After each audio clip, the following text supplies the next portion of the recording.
ይህ ያልጠራው ፈሳሽ ዑለማዎች ኩድራ እና ሱፍራ እንደሚሉት የደፈረሰ መልክ ያለው ፈሳሽ ከሐይዱ ጋር ተያይዞ ቀጥሎ የመጣ ከሆነ እስኪያልቅ ድረስ መጠበቅ አለበት። ወሊዛሊክ ፊ ሙወጣ ኢማም ማሊክ ወገይሪሂ ሴቶች ወደ ዓኢሻ በኩርሱፍ ያኒ ጥጥ አድርገው ፈሳሹ ምን አይነት እንደሆነ ለማሳየት ሸፍነው ይልኩላትና ሐይዱ ቆሟል ወይስ አልቆመም የሚለውን ለማወቅ ማለት ነው ጥያቄ ያቀርቡ ነበር። ምን ትል ነበር ዓኢሻ ኡሙል ሙእሚኒን ረዲየላሁ ዐንሃ ላ ተዕጀልነ ሐታ ተረይነ አልቀሰተ አልበይዳ፣ ነጩን ፈሳሽ እስክታዩ ድረስ አትቸኩሉ ትል ነበር። ነጩን ፈሳሽ እስክታዩ ድረስ። ነጭ ፈሳሽ እንግዲህ ከሐይድ መጨረሻ ላይ ብዙ ሴቶች የሚያዩት ፈሳሽ ነው፣ ማብቂያውን የሚያሳይ ማለት ነው። ይሄ ፈሳሽ ያልታየ ከሆነ ሙሉ ለሙሉ ከጠራችን ደሙ ሙሉ ለሙሉ ከቆመም እንደ ቆመ ይቆጠራል። ስለዚህ ፈሳሹ ይሄ ከደም ለየት ያለ የደፈረሰ መልክ ያለው ፈሳሽ ከሐይድ ጋር ተያይዞ የመጣ ከሆነ እንደ ሐይድ ይቆጠራል። ከሐይድ ውጪ በሌሎች ቀናት ከመጣ ግን ይሄ የደፈረሰው ፈሳሽ እንደ ሐይድ አይቆጠርም። ግልጽ ነው። ለምን? في حديث أم عطية كنا لا نرى الصفرة والقدرة شيئا لم تقبرنا على عهد رسول الله صلى الله عليه وسلم من جمال أصله في البخاري ይሄንን የደፈረሰውን ሶፍራና ኩድራ ቀለም ያለውን ፈሳሽ እንደምንም አንቆጥረውም ነበር ትላለች። አልቡኻሪ እንዳመለከቱት ተብይባቸው ላይ في غير أيام الحيض ከሐይድ ቀናት ውጭ ባለ ጊዜ ነው። ስለዚህ እነዚህን ማስረጃዎች አንድ ላይ ስናገጣጠምና ስናስማማ የምንደርስበት ደምደሚያ ይህ ነው ማለት። ከሐይድ ቀናት ውጭ ከሆነ እንደ ሐይድ አትቆጥረውም፣ ግን ውዱእ ያበላሻል። ያንን እያጠራች ብቻ ውዱእ ተጅዲድ ማድረግ አስፈልጋት ውዱእ ተጅዲድ እያደረገች ወይም እያደሰች ሶላቷን መቀጠል ትችላለች ማለት ነው።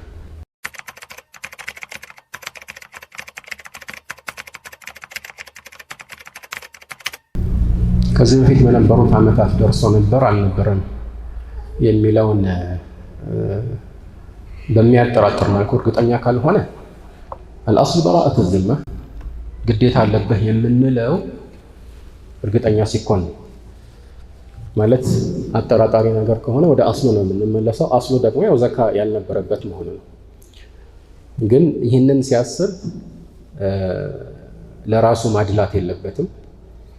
በተቻለ አቅም ሌሎችን ራሱ ቢያማክር፣ ሌሎችን የምለው ያው የንግዱን ሁኔታ የገንዘቡን መጠን የራሱን የንግድ እንቅስቃሴ የሚያውቁ ሰዎችን ቢያማክራቸው ምን ያህል እንደነበረ ይነግሩትና ከዚህ በፊት የነበረውን ኒሳብ ጠይቀው ነበረብኝ አልነበረብኝ የሚለውን ማጣራት ይችላል ማለት ነው። እንግዲህ አንድ መታወቅ ያለበት ነገር አለ። የንግድ ሸቀጥ ዋጋ ለዘካ ሲሰላ ከጥሬ ገንዘብ ጋር አንድ ላይ ይዳበላል። ጠያቂው ይህንን ማወቅ አለበት። ለምን? ሁለቱም የሚፈለግባቸው ተመሳሳይ ነገር ነው። እንደ ጥሬ ገንዘብ ነው የሚታየው። ለዚህ ነው ዋጋውን የምናሰለው። ወጪም ስናደርግ በአብዛኛው ዑለማዎች አቋም መሰረት ወጪ የምናደርገው እቃውን ሳይሆን ገንዘቡን ነው አይደል? ስለዚህ ይህንን መርሳት አያስፈልግም ማለት ነው።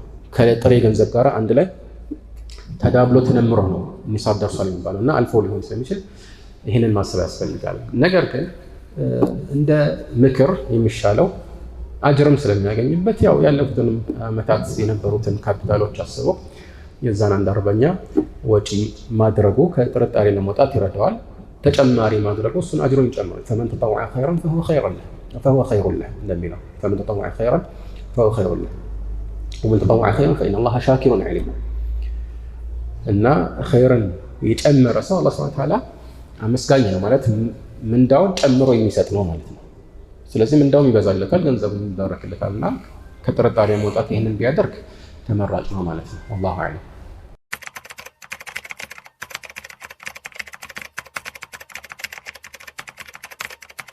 ባለገንዘቧ ወራሽ ያላት ወይ የሌላት መሆኑን በተገቢ መልኩ ማጣራት ያስፈልጋል።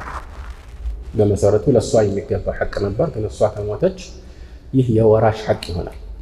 ወራሽ ሲባል አብዛኛው ሰው የሚያስበው ቅርብ ቤተሰብን ብቻ ነው።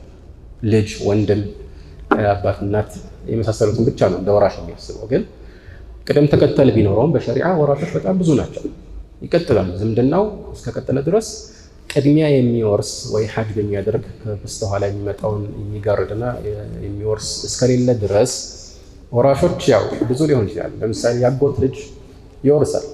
እንዲያውም ሌላ ወራሽ ከሌለ ለምሳሌ ማለት ነው ዓሰብ ምን አልዓሰባ ነው አይደለም፣ ያጎት ልጅ ሙሉ ገንዘቡን ሊወርስ ይችላል፣ ሙሉ ገንዘቡ። ስለዚህ ማጣራት ያስፈልጋል። እንደዚህ ሩቅ የምንላቸው ዝምድናዎችን አይወርሱም ብለን መተው የለብንም ማለት ነው። ከዓሰባ ውጭ ለምሳሌ በእናት በኩል ብቻ የሚገናኘው ከወንድም ውጭ፣ ወንድም አስለን ያው ወራሽ ነው በፈርዱ ይወርሳል፣ የእናት በኩል ወንድም ቢሆን ራሱ ማለት ነው። ግን ሩቅ የሆኑ ሚን ዘዊል አርሐም የሚባሉ ራሱ ከነሱ ውጭ ሌላ የሚወርስ ከሌለ እነሱም ሊወርሱ ይችላሉ። ዞሮ ዞሮ ይህንን ማጣራት የመጀመሪያው እርምጃ ነው ማለት ነው። አንድ ሁለተኛ ደግሞ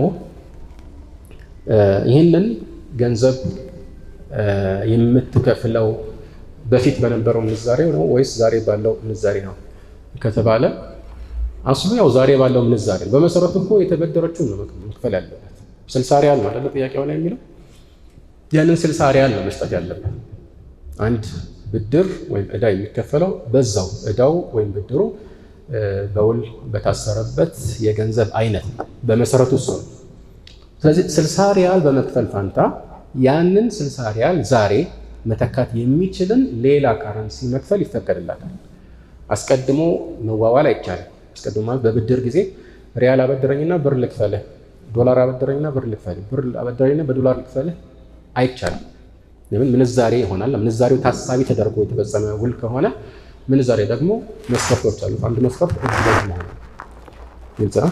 ነገር ግን ከጊዜ በኋላ ዕዳውን ሊከፍል ሲል የተበደርኩበት ካረንሲ የለኝም፣ ስለዚህ በሌላ ልክፈል ብሎት መስማማትና በዛ መክፈል ይችላል። ግልጽ ነው። ይሄ መልእክተኛው ዓለይሂ ሰላቱ ወሰላም ሐዲስ ኢብኑ ዑመር ፊ ሱነን እንዳሉት ሁለት መስፈርቶች ያስፈልጉታል። ቃል ላ በእሰ አን ተእኹዘሃ ቢሲዕሪ የውሚሃ ማ ለም ተፍተሪቃ ወበይነኩማ ሸይ። በቀኑ ዋጋ ልብ በል፣ በቀኑ ዋጋ ብትቀበል ችግር የለውም ማለት ነው። ኢብኑ ዑመር በዲናር ሽጦ ዱቤ ማለት ነው ሲከፍሉት በዲርሃም ሊከፍሉት ይችላሉ። በቀን ዋጋ ማለት ያው ሳይጨምር ማለት ነው፣ ትርፍ እንዳይቀበል በማበደሩ ወይም በዕዳው የተነሳ ትርፍ እንዳያገኝ ማለት ነው። በቀን ዋጋ ሳይጨምር መቀበል ይችላል ማለት ነው።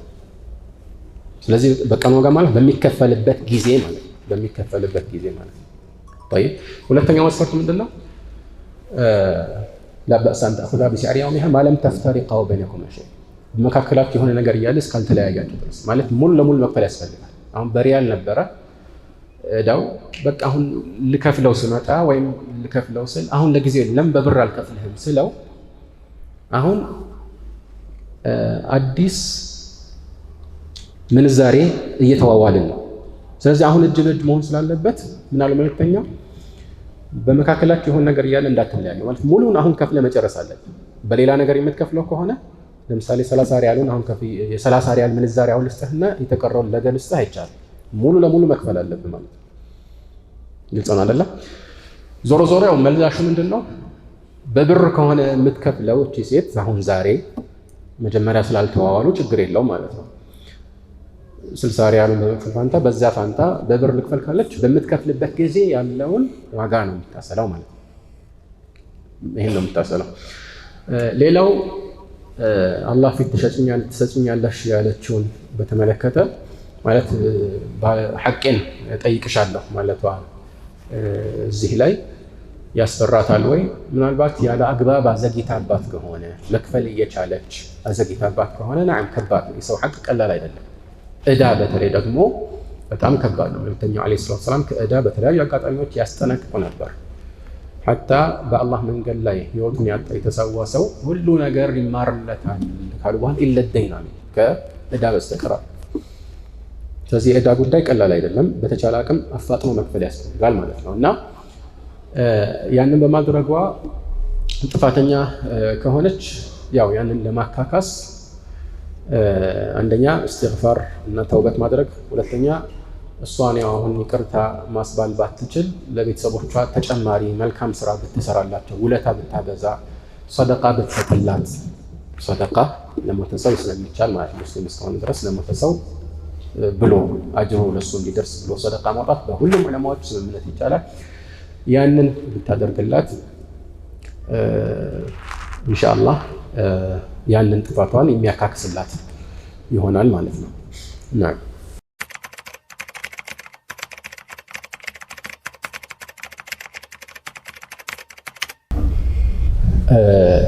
ምግቡ የሚቀርብበት ቦታ ሌላም ጊዜ የሚቀርብበት የምግብ አዳራሽ ከሆነና የታረደውም ለሙስሊሞች ተብሎ ከአላህ ስም ሌላ ነገር ሳይወሰበት ከሆነ ኢንሻአላህ ችግር የለውም።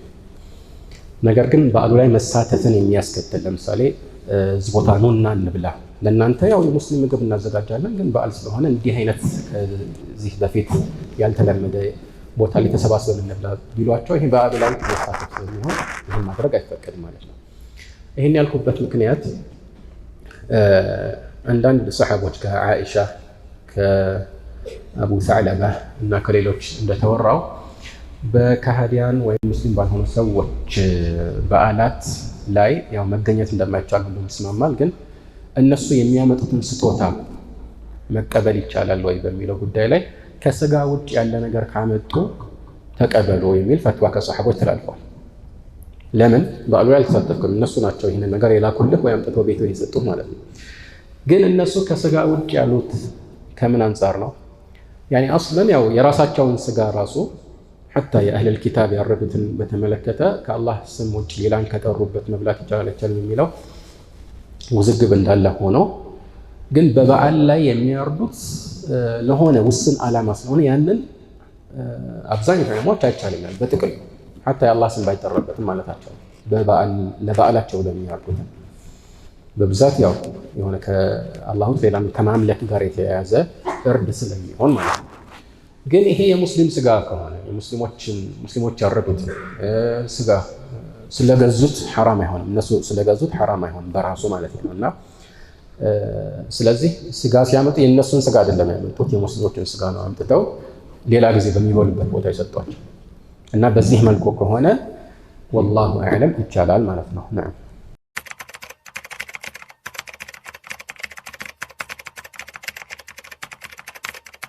አዛን መስማት ግዴታ አይደለም። አንድ ሰው ፀሐይ መጥለቋን እርግጠኛ ከሆነ አዛን ባይሰማም ማፍጠር ይችላል። መልእክተኛው ዓለይሂ ሰላቱ ወሰላም في الصحيح من حديث عمر إذا غربت الشمس من ها هنا إذا أقبل الليل من ها هنا وأدبر النهار من ها هنا وغربت الشمس فقد أفطر الصائم ሌሊቱ ከዚህ በኩል ሲመጣ ቀኑ ደግሞ ከዚህ በኩል ሲወገድ ሌሊት ከምስራቅ ሲመጣ ቀኑ ደግሞ በምዕራብ በኩል ሲወገድ ማለት ነው።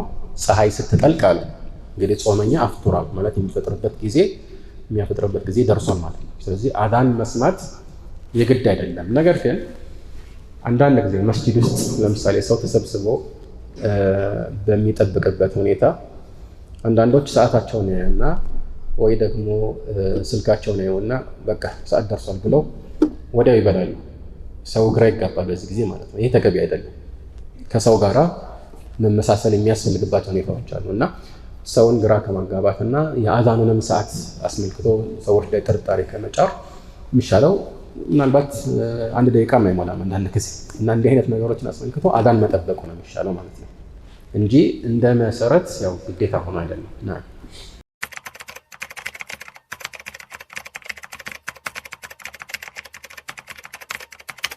የሱና ሰላት ጀምሮ የፈርድ ሰላት ለመስገድ ኢቃም ከተባለ ሊጨርስ ካልሆነ በቀር ማቋረጥ ነው የሚገባው። መልእክተኛው ዓለይሂ ሰላቱ ወሰላም በመን ሰሒህ ምን ይላሉ? ኢዛ ኡቂመት ሰላቱ ፈላ ሰላተ ኢላ መክቱባ። ሰላት ኢቃም ከተደረገ ፈርድ ሰላት ለመሰገድ ከቀረበ ከግዴታው ሰላት ውጪ ሌላ ሰላት የለም ማለት ፈላ ሰላተ ኢላ መክቱባ። وهذا نفي مسلط على حقيقة شرعية ማለት አይቻልም የሚለው ላ የሚለው አፍራሽ ነው መሰረቱ። ሰላት የለም ሲባል የሚፈለግበት ያው አይቻልም ማለት ነው። እና አንዳንድ ዑለማዎች ሌላ ሰላት አትጀምሩ ለማለት ነው ብለዋል። ሌላ ሰላት አትጀምሩ ማለት ነው እንጂ የጀመረ የፈለገ ቢሆን ይጨርስ ይላሉ። አንዳንድ መዝሃቦች ላይ ለምሳሌ ሐነፊያዎች ዘንድ እንደምናገኘው የፈጅር ሰላትን ሱና በተመለከተ ኢቃም ቢባል ራሱ ቶሎ 2 ረክዓ ሰግዶ ወደ ፈርድ ሰላት ይግባ የሚል አይነት አቋም አላቸው። ከሆነ አንድ ሰሃቢ የተላለፈ አተር ስላለ ብለው ማለት ነው። ግን የተሻለውና አመዛኙ አብዛኛው ዑለሞች የመረጡትም እንደ ጥቅል ማቋረጥ አለበት ነው። ለምን ፈላ ሰላት አለ ትክክል ራሱ አይሆንም ማለት ነው። ማለት ፈላ ሰላት የሚለው እኮ ነፍዩን ሊልሐቂቃ ሸርዕያ ማለት ነው። ሰላቱ ይበላሻል እንደማለትም ሊሆን ይችላል። ግን የሚፈለገው ያው ፈርድ ሰላት እንዲደርስ ስለሆነ የቀረው ትንሽ ከሆነ ችግር የለውም ማለት ነው። طيب ትንሽና ትልቅን በምንድን ነው የምንለየው? የቀረው ትንሽ ከሆነ ካለ እንደነ ዑለማዎች የቀረው 1 ረክዓ ብቻ ከሆነ ችግር የለውም ማለት ነው። አንደኛው ረክዓ ጨርሶ ሁለተኛው ረክዓ ላይ ከሆነ ማለት ነው መቀጠል ይችላል። የተሻለው ግን ወላሁ አለም የቀረው ከ1 ረክዓ በታች ከሆነ ይቀጥል የሚለው። ከ1 ረክዓ በታች ምን ማለት ነው? ከ1 ረክዓ በታች ከምን በኋላ ማለት ነው? ከሩኩዕ በኋላ ማለት ነው። ከሩኩዕ በኋላ ለምን እንደዚህ ያልነው? ሶላት የለም የሚለው ፈላ ሶላት የሚለው ስንመለከት በሸሪዓ ሶላት የሚለው ስያሜ የሚመለከተው ትንሹ መጠን ስንት ረክዓ ነው? ትንሹ ስንት ነው? 1 ነው። 1 አለ የለም? አለ። ውትር እኮ 1 ትሰግዳለህ አይደል? 1 ረክዓ ውትር መሰገድ ይችላል አይደል? ስለዚህ አንተ 1 ረክዓ ሙሉ ከሰገድክ ሶላት የሚለውን ፈጽመሃል፣ ከሐዲሱ ጋር ተጻራሃል ማለት ነው። ስለዚህ ከ1 በታች ከሆነ ግን ይህ ክልከላ ውስጥ አትካተትም ማለት ነው። ስለዚህ የተሻለው ከ1 ረክዓ በታች ከቀረው ይቀጥል። ግን 1 ረክዓ ሙሉ ወይም ከዛ በላይ የቀረው ከሆነ ማቋረጥ ይሻላል ማለት ነው።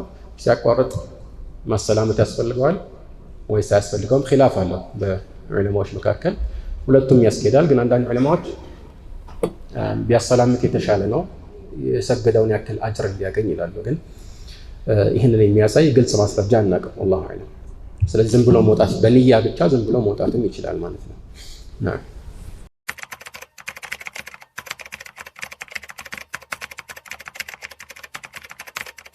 ቅድሚያ ያው የጥያቄው መቋጫ በእጄ የገዛሁት ንግድ ዕቃ እንጂ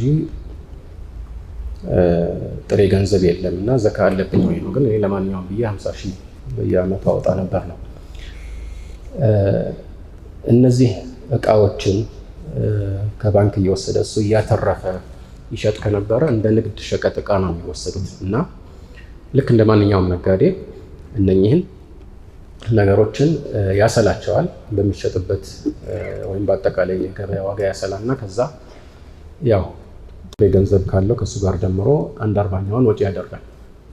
ነገር ግን ያለበትን ዕዳ በተመለከተ ዕዳው ወዲያው የሚከፈል ከሆነ ያ የሚከፈለውን ልክ ዓመቱ ዘካ ሲደርስ የሚከፈለውን የዘካ ማነው የዕዳ መጠን ብቻ ቀንሶ ከዛ የተረፈውን ዘካ እንዲያወጣበት ያሰለዋል ማለት ነው። ግን ወደፊት የሚከፈል ዕዳ ቢሆን አይቀንስም። ምክንያቱም በእጁ ያለው ጥሬ ገንዘብ ወይም የንግድ ዕቃ የራሱ ነው። አንተ ብድር ዕዳ ስላለብህ እኮ በእጅ ያለው ነገር የሌላ ሰው አይሆን። ባለቤትነቱ ያንተ እስከሆነ ድረስ ያው ሙሉውን ማስላት ይኖርብሃል ማለት ነው። ይህ እንግዲህ የሚሸጥ ከሆነ ነው። የማይሸጥ ከሆነ ወይም ደግሞ የሚሸጥ ሆኖ ዓመት ያልሞላው ከሆነ ለምሳሌ ሽጦ ወዲያው እንዳለው ቤት ግንባታ ላይ የሚያውለው ከሆነ ይሄ ያው ዘካ የለበትም በመሰረቱ። ስለዚህ ያው ለጥርጣሬ ብሎ ያወጣው 50 ሺህ ብር እንደ ተራ ሰደቃ ይታይለታል። ኢንሻአላህ አጅር ያገኝበታል ማለት ነው። ግን ወደፊት ዘካ ግዴታ ሲሆንበት ባለፈው ያወጣሁት ይቀነስልኝ ማለት አይችልም። ንያ ያስፈልገዋልና ማለት ነው። ግን ሙራባሃን አስመልክቶ ጠያቂው ያነሳው ነጥብ ላይ አንድ መጠቆም የምፈልገው ነገር አለ። እሱም ብዙ ሰዎች ይህን እንደ ብድር ይቆጥሩታል። ሙራባሃ ብድር አይደለም። በተለምዶ ብድር ይባል ብድር ከሆነ ክልክል ነው አስለን። ግን ያው ቃላቱን ሰዎች መጠቀማቸው ብቻ ብድር ይሆናል ማለት አይደለም። ከባንክ የሆነ ዕቃን መግዛት ነው በብድር መግዛት ከተባለ ባንኩ የሰጠህ ገንዘቡን ነው ማለት ነው። በቀጥታ በአንተ ሂሳብ ውስጥ አስገባለህ ወይ በእጅ ሰጠ ወይ ደግሞ ሂድና ለሚሸጠው ሰው ክፈለው አለ፣ ያው ብድር ነው የሚሆነው ማለት ነው። ከዛ ትርፍ ብለው የሚቀበሉ አሁን ዜና እንደተጠቀሰው 77000 ለምሳሌ በዚህ መልኩ ተበጽሞ ከሆነ ይሄ ወለድ ይሆናል። እኛ ሙራባሃ የሚለውን የፈቀድነው እኮ ከብድር ወለድ ለማምለጥ። ምንድነው ልዩነታቸው? ልብ በሉ። ሙራባሃ እቃን ገዝቶ ከዛ አትርፎ መሸጥ እንደ ማንኛውም ንግድ ነው። ገዝቶ አትርፎ መሸጥ ነው። ከሌላው የሚለየው ምንድነው? የገዛበት ይታወቃል፣ የሚያተርፈው ይታወቃል። ይሄን ያህል ትርፍ ነው። በድሮ ጊዜ ሙራባህ የሚለው ቃል ነበር በፊቅህ ኪታቦች ላይ የታወቀ ነው። ግን አሁን ዛሬ በሚፈጽምበት ይዘትም ጭምር ነበር። አልኢማሙ ሻፊዒ በመስፈርት ፈቅደውታል። ፊ ኪታቢል ኡም ይሄን ነገር አስፍረዋል። ሙሐመድ ብን ሐሰን አልሸይባኒ ተልሚዝ አቢ ሐኒፋ ይሄኛውን ነገር ፈቅደውታል እና ብዙ ዑለማዎች ፈቅደውታል። የዛሬ አብዛኞቹ ዑለማዎችም መስፈርት አስቀምጠው ነው የሚፈቅዱት።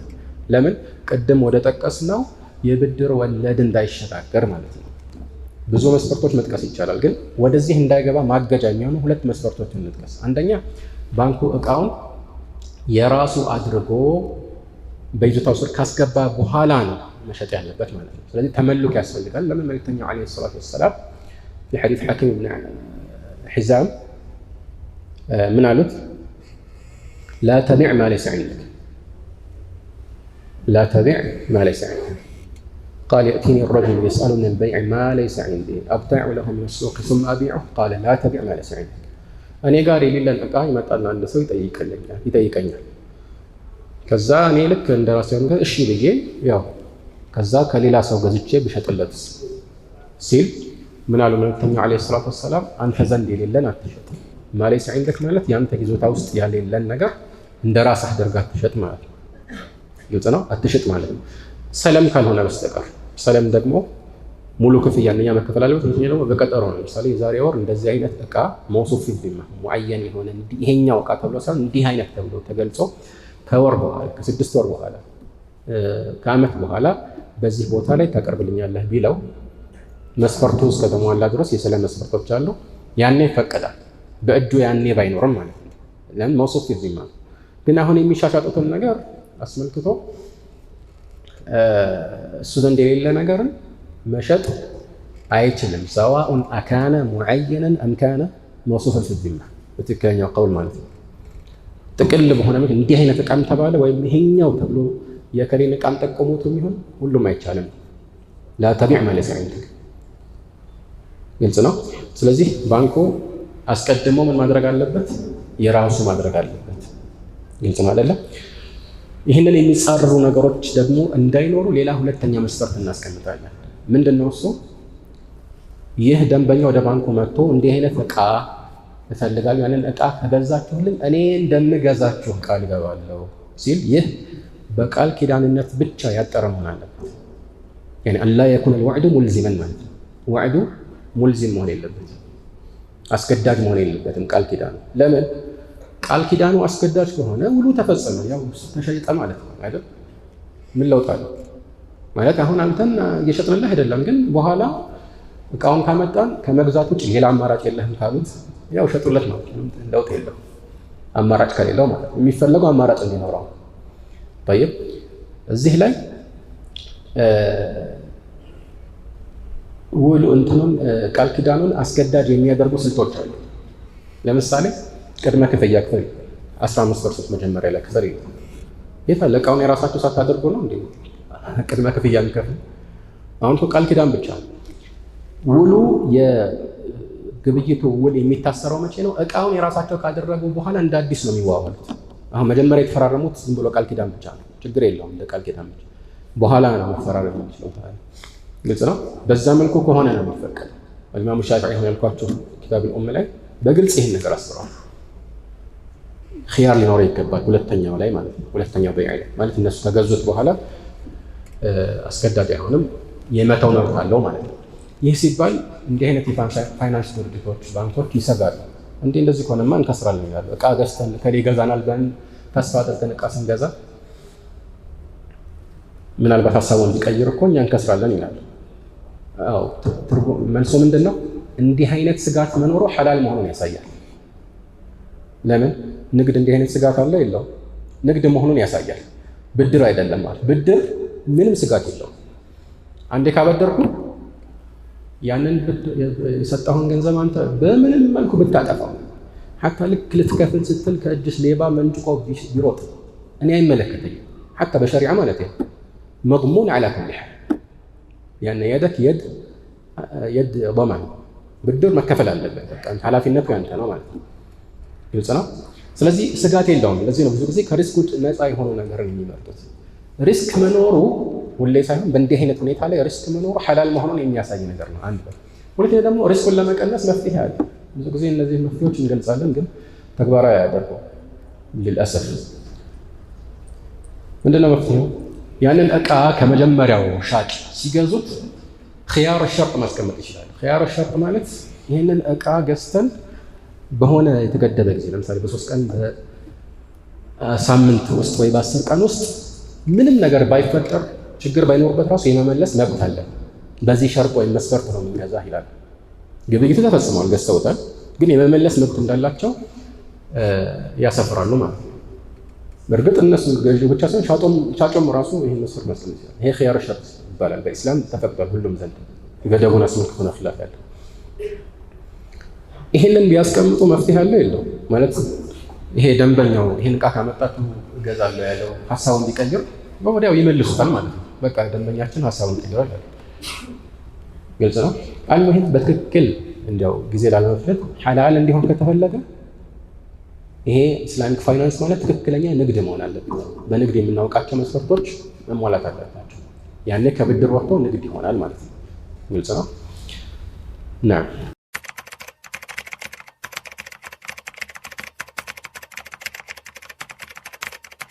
ረመዳን በአመት አንድ ጊዜ ብቻ የሚመጣ እድል ስለሆነ ስራውን ቀንሶ በዒባዳ ቢወጠር የተሻለ ነው።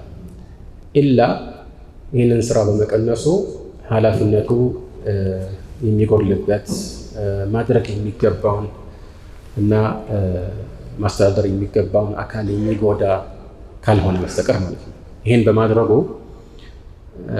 ተገቢ የሆነ ኃላፊነቶችን እንዳይወጣ የሚያደርገው ለምሳሌ በስራው መቀነስ የተነሳ ተገቢ የሆነ የቤተሰብ ወጪን መሸፈን የማይችልበት ደረጃ ላይ ከደረሰ ስራውን ቀጥል። ስራ መስራት አጅር ሊያስገኝ ይችላል። ቤተሰቦችን ለማብላት ኃላፊነት መውሰድ፣ በዚህ የተነሳ የሚኖረው ጭንቅ ራሱ አላህ ዘንድ አጅር አለ። ይሄ ሐዲስ ላይ የተረጋገጠ ነገር ነው ማለት ነው። ነገር ግን ይሄ ብዙ የማያስጨንቀው ሰው ከሆነ ትንሽ ትርፍ መቀነስ እንጂ ሌላ የሚጎዳው ጉዳት ከሌለ የተሻለው ይህንን አመታዊ እድል መጠቀም፣ ምክንያቱም ይሄ እድል የማይመለስ ሆነ ማለት ነው። አላሁ አዕለም።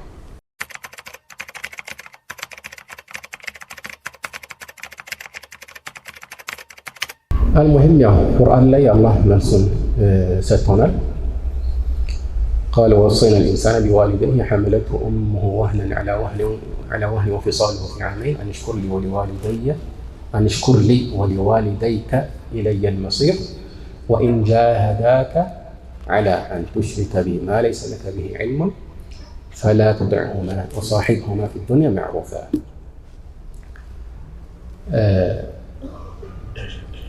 ወላጆችህ በእኔ እንድታጋራ ቢታገሉ እንደው ማዘዝ ብቻ አይደለም፣ ከማዘዝ አልፎ ጫና ቢያሳድሩብህ አልፎም የሚታገሉ ከሆነ እሺ አትበላቸው፣ አትታዘዛቸው አለ አላህ ሱብሓነሁ ወተዓላ። ሁለተኛው ዓለይሂ ሰላቱ ወሰላም ላ ጣዕተ ሊመኽሉቂን ፊ መዕሲየት ልኻሊቅ ፊ ሰሒህ ቡኻሪ ወገይሪሂ ኢነማ ጣዕቱ ቢልማዕሩፍ። ጣዓ ማለት ሌሎችን መታዘዝ ቢልማዕሩፍ ነው፣ የአላህን ህግ በሚገጥም መልኩ ነው እንጂ የአላህን ህግ እየጣሱ ሌሎችን መታዘዝ አይሆንም። የአላህ ህግ ነው ቅድሚያ የሚሰጠው ማለት ነው። ስለዚህ በሐራም ነገር ላይ በምንም መልኩ እሺ ብሎ መታዘዝ አይፈቀድም ማለት ነው። አንደኛው ይሄ ነው። አለማናገርን በተመለከተ ግን የተሻለው ቀርበው ቢያንስ ትናንሾቹ ተጽዕኖ እንዳያድርባቸው ከሰጉ ትላልቆቹ እየቀረቡ ሁሌም ከመከር ሳይዘናጉ እነሱን ባትሰማቸው እንኳን የምትሰማውን ሌላ ትልቅ ሰው እየፈለጉ እያስመከሩ መቀጠል የተሻለ ነው። ለምን ቁርአኑ ላይ ምን አለ አላህ ሱብሓነሁ ወተዓላ ወሳሒብሁማ ፊ ዱንያ መዕሩፋ፣ በዱንያ መልካምን ውለታ በመዋል ተጎዳኛቸው አብረሃቸው ሁን አለ። ልባላቸው ምን አይነት ሰዎች ናቸው? ሙሽሪክ ብቻ እኮ አይደለም፣ ከሽርክ አልፈው እሱን ወደ ሽርክ የሚጋብዙና ለዚህም ግፊት የሚፈጥሩ ከመሆናቸው ጋር ነው እንደዚህ ያለው እና በተቻለ አቅም ይህንን በማድረግ ቢተጉ የተሻለ ነው። ከዛ ውጭ አባትና የእናት ግንኙነት የሚለውን ነገር ይሄ ዝርዝሩ በደንብ ታውቀው ካልሆነ በስተቀር እንዲህ መልስ የሚሰጠው አይደለም። ይህንን እናልፈዋለን።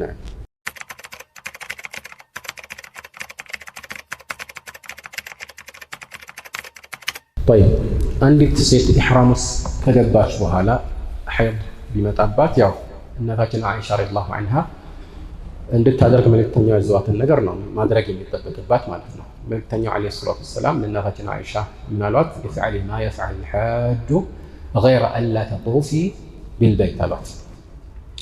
ሐጅ ላይ ያለ ሰው የሚሰራውን ሁሉ መስራት ትችላለሽ፣ ነገር ግን ጠዋፍ ማድረግ ብቻ አትችይም፣ እሱን አታድርጊ አሏት። ግልጽ ነው።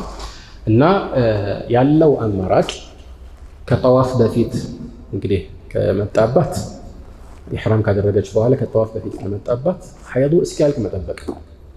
ከሐይድ ከጠራች በኋላ ያኔ ታጥባ ጠዋፍ አድርጋ ሰዒ አድርጋ ዑምራዋን ታጠናቅቃለች ማለት ነው። መጠበቅ የግድ ነው። ግልጽ ነው። ነገር ግን መጠበቅ የማትችል ከሆነ የምትመለስበት ጊዜ ከደረሰባት ሐይድን የሚያስቀር መድኃኒት ወይም ከመጣ በኋላ ራሱ የሚያስቀርና የሚያነሳ መድኃኒት ትጠቀም ወይ ከተባለ ከበሩር አንጻር ችግር የለውም። ከበሩር አንጻር ያልኩበት ምክንያት አብዛኛውን ጊዜ እንዲህ አይነት መድኃኒቶች በተለይ ከተደጋገሙ ጉዳት ሊያመጡ ስለሚችሉ ነው። ግን ያለው አማራጭ ይሄ ከሆነ ለምሳሌ የምትመለስበትን ቀን ማራዘም የማትችል ከሆነ ችግር የለውም፣ ይሄን ትጠቀማለች። እና በተጨባጭም አንድ ዓሊም በዘመናችን እንዲህ አይነት ችግር ያጋጠማቸው በፍጹም ወደኋላ መቅረት የማይችሉበት በረራቸው ጊዜ ማለፍ የማይችልበት ሁኔታ ያጋጠማቸው ሰዎች አጋጥሞኝ ይህንን መፍትሄ ሰጥቻቸው ያው በዚህ መፍትሄ ሰርተው ተገላግለዋል ይላሉ። እና የሚሰራ መፍትሄ ነው ማለት ነው። ግልጽ ነው። በድሮ ጊዜ ከሚመጡበት ቃፊላ ወይም አብረው ካሉት ሰዎች ስብስብ ጋራ አንዲት ሴት ካልተመለሰች በጣም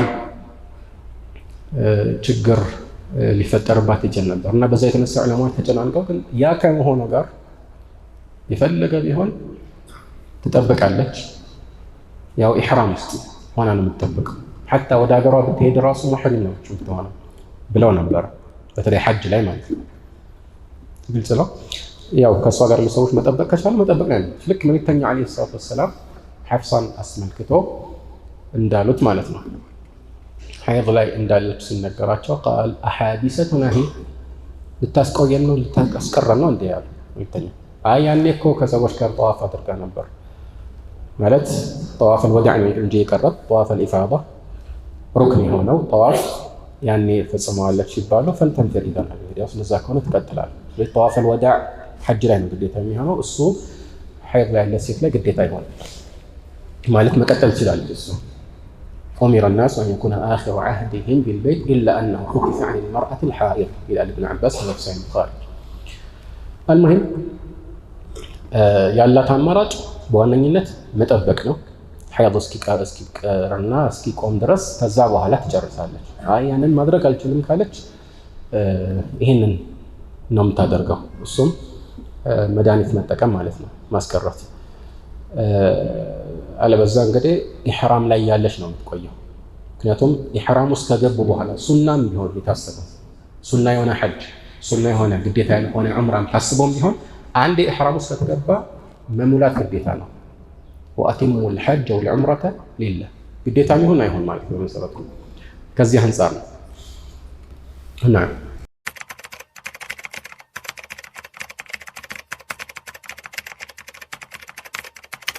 እድሜያቸው በጣም የገፋ ወይም በስኳሩ በሽታ የተነሳ መጾም በጣም የሚከብዳቸው ከሆነ ከዚህ በፊት እንደገለጽ ነው ያለባቸው ግዴታ ለእያንዳንዱ ቀን አንድ ምስኪን ማብላት ነው። ለእያንዳንዱ ቀን አንድ ምስኪን ማብላት ነው።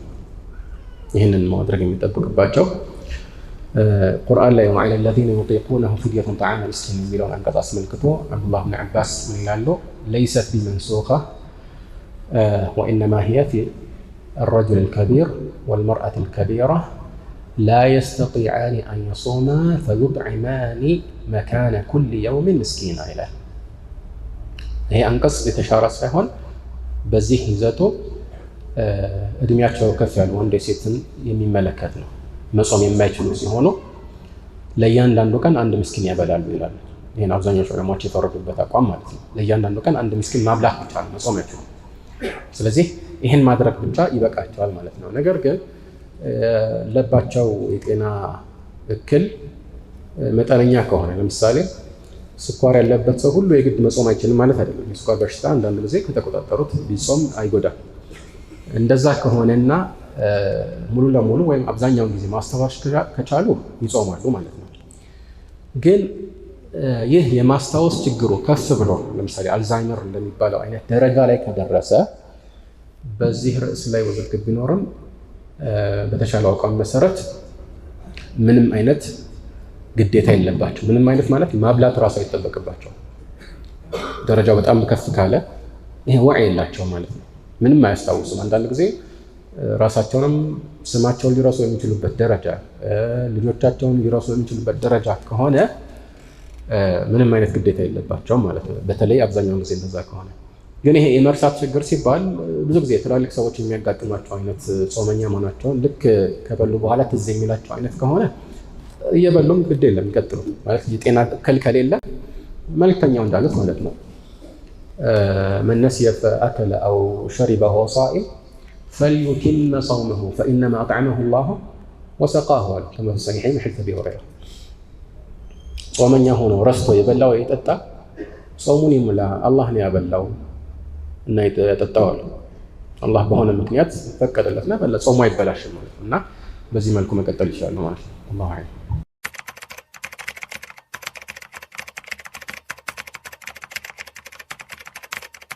ያንን ቀን ዓመታዊ በሆነ መልኩ ታሳቢ እስካላደረጉ ድረስ ይሄ ቢድዓ ይሆናል። ምክንያቱም ምክንያት ላይ የተመሰረተና ሰዎችን ለማስተባበር ተብሎ የሚደረግ ስብስብና ጥሪ ነው። ያ ማለት ረመዳን በመድረሱ በዚህ በረመዳን ሰዎች ማድረግ ያለባቸውን ነገር ከረመዳን ህግ ጋር የተያያዙ እነዚህ ትምህርቶች እና መሰል አቅርቦቶች የሚያካሂዱበት ፕሮግራም እስከሆነ ድረስ ይህ አይከለከልም። የሚከለከለው ቀኑ ራሱ ዓመታዊ በሆነ መልኩ ከአላህ ሌሎች ቀናት በተለየ መልኩ ልዩ ቦታ እንዳለው አስቦ ያንን በማክበር ይዘት ስንሰባሰብ ነው የሚከለከለው ማለት ነው።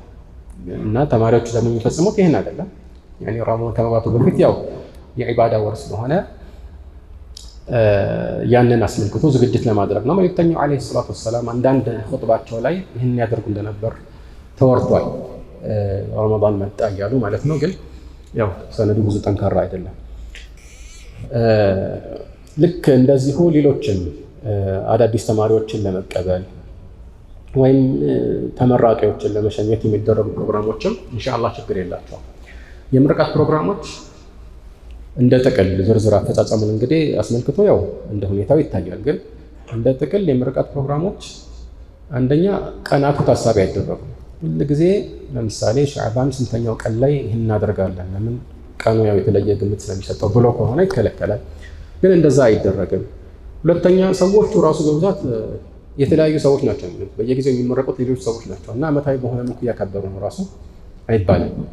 ግልጽ ነው። ስለዚህ በዚህ መልኩ የሚፈጸሙት ፕሮግራሞች ኢንሻአላህ ያው አሁን በተባለው መልኩ እስከሆነ ድረስ ችግር የለባቸው። አላሁ አዕለም።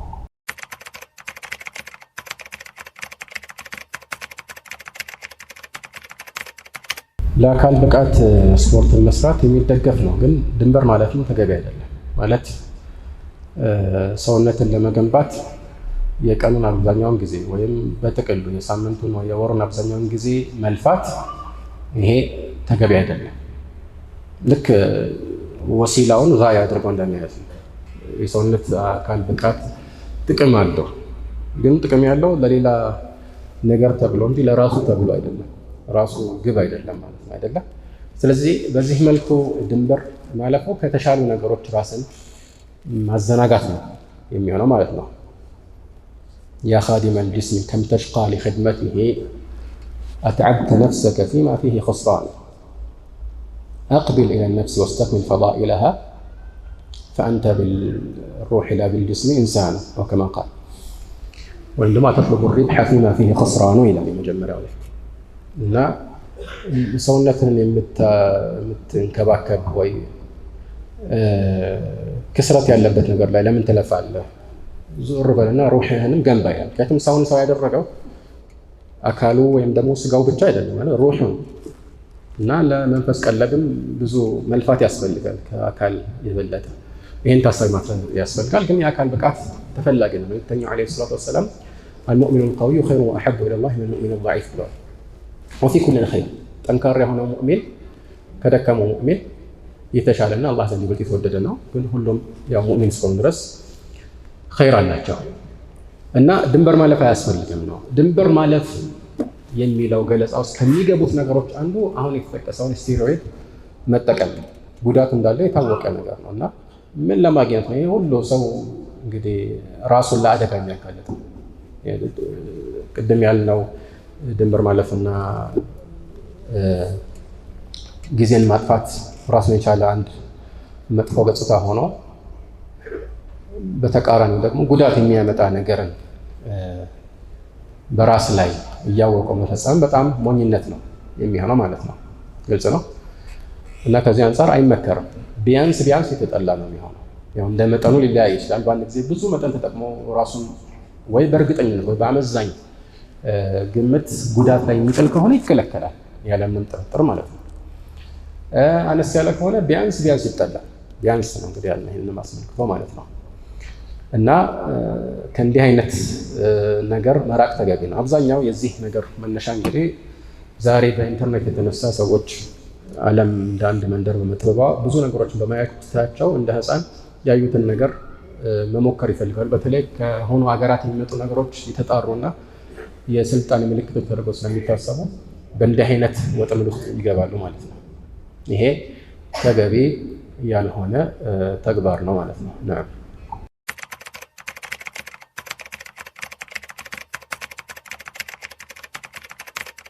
የሙስሊም አገር ላይ ወይም የሙስሊሞች ሱቅ ውስጥ የሚገኝ ስጋን ያለ ጥያቄ ገዝቶ መጠቀም ይገባል። في صحيح البخاري من حديث عائشة أن أناسا أتوا إلى رسول الله صلى الله عليه وعلى آله وسلم فقالوا إن ناسا يأتوننا بلحوم لا ندري أذكر اسم الله عليها أم لا. قال سموا الله وكلوه، في لفظ سموا الله أنتم ثم كلوا. ወደ መልእክተኛው ዓለይሂ ሰላቱ ወሰላም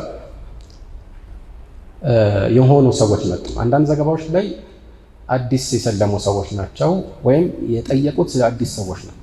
እነሱ የጠየቁት ስለ አዲስ የሰለሙ ሰዎች ነው እና እነዚህ አዲስ ሰዎች የአላህን ስም ይጥሩበት አይጥሩበት የማናውቀውን ስጋ ይዘውልን ይመጣሉ። ስለዚህ እንብላ ወይስ አንብላ ብለው ጠየቁ ማለት ነው። ምን አሉ መልእክተኛው? እናንተ ቢስሚላህ በሉና ብሉ አሏቸው። ስትበሉ እናንተ ቢስሚላህ በሉና ብሉ አሏቸው። ስለዚህ የሙስሊም ሀገር ላይ ወይም ሻጩ ሙስሊም እስከሆነ ድረስ መጠየቅ አያስፈልገንም ማለት ነው። ግልጽ ነው። طيب የሙስሊም ያልሆነ አገር ላይ ሙስሊም ያልሆነ ከሆነ ሚን አህሊል ኪታብ ለምሳሌ ክርስቲያንና ይሁዳውያን ከሆኑ አንዳንድ ዑለማዎች ያንንም ልክ እንደዚሁ ሳትጠይቅ ብላ ይላል። አንዳንድ ዑለማዎች ማለት ነው። ለምን የአህሊል ኪታብ ያረዱት እርድ እኮ በመሰረቱ ተፈቅዷል። ግን ችግሩ ምንድን ነው? አላህ ሲፈቅድልን በመሰረቱ ያኒ ሙስሊም ካለመሆናቸው ጋር በመሰረቱ ሙስሊም ያልሆነ ሲያረደው የሚከለከል ከመሆኑ ጋር የነሱ ብቻ ለይቶ ነበር የፈቀደልን። ሙስሊም ያልሆነ ያረደው አይፈቀድም ሲባል ቢስሚላህ ብሎም ቢያርደው ነው። አስሉ እኮ አይፈቀድም። ጣዖት አምላኪ ለምሳሌ ወይም ቡዚ የሆነ ሰው ወይም ሂንዱይዝም እምነት የሚከተል ወይም እምነት አልባ የሆነ ሰው ቢስሚላህ ብለው ቢያርደው መብላት ይቻላል? በሁሉም ዑለማዎች እምነት አይፈቀድም። የአህለል ኪታብ ግን ተፈቀደ። ግን ሲፈቀድ ልክ የሙስሊሞች እርድ በሸርጥ ወይም በመስፈርት እንደሚፈቀደው ሁሉ የእነሱን በመስፈርት ነው የሚፈቀደው ይላሉ አብዛኞቹ ዑለማዎች። ስለዚህ ከአላህ ስም ውጭ የሌላን ስም እንደጠሩ እርግጠኛ ከሆነን ማለት ሲታረድ በዚህ መልኩ እንደታረደ እርግጠኛ ከሆነን አንበላም የሚሉ ዑለማዎች አሉ። እንግዲህ ከዚህ በፊት ይህንን በተለያዩ አጋጣሚዎች አብራርተናል። ውዝግቡ የፊቅህ ውዝግብ ነው፣ ሌላ ምስጢር የለው ማለት ነው። ዓም እና ሌላ ዓም አለ። እሱን እንዴት ነው የምናስማማው? ማለት ወጠዓሙ ለዚነ ኡቱል ኪታበ ሒሉን ለኩም ሲል ወጠዓሙ ለዚነ ኡቱል ኪታበ የሚለው ሁሉንም የእነሱ ያረዱትን ይመለከታል አይደል? የአላህ ስምን አወሱም አላወሱም ማለት ነው። ሌላ ቦታ ላይ ደግሞ ወማ ኡሂለ ሊገይሪላህ ብሎ ሲከለክል ወይም ደግሞ ወላ ተእኩሉ ሚማ ለም ዩዝከር ስሙላሂ ዐለይሂ ወኢንነሁ ለፊስቅ ሲል እነሱ ያረዱትንም ሌላውንም ያካትታል። ክልክል ነው። እንዴት ነው ሁለቱንም የምናስማማው? ምን አሉ አንዳንድ ዑለማዎች አልዓሙል መሕፉዙ ሙቀደሙን ዐለል ዓሚል መኽሱስ።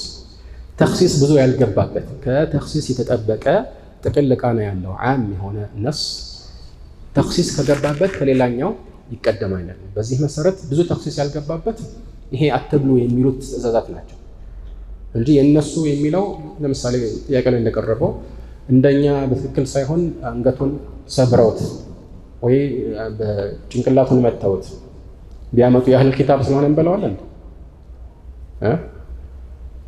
ወይም በሆነ በማደንዘዣ ገድለውት ቢያመጡት የአህል ኪታብ ስለሆነ ሙስሊም ራሱ እንደዛ ቢያደርገው አንበላውም አይደል? ስለዚህ እንደዛ ነው ይላል። ስለዚህ በዚህ መልኩ መሆኑ ከታወቀ ወይም በእርግጠኝነት ይሄኛው ወርድ በዛ መልኩ ባይፈጸምም ግን በአገሪቱ ያለው አብዛኛው ስርዓት እነኚህ ሰዎች ሲያሩ ከአላህ ውጭ ሌላን ስም እንደሚጠሩ ካወቅን አንመገበውም፣ አንገዛው። የተሻለው እሱ ነው። የምጠንቀቁ የተሻለ ይሆናል ማለት ነው። ነዓም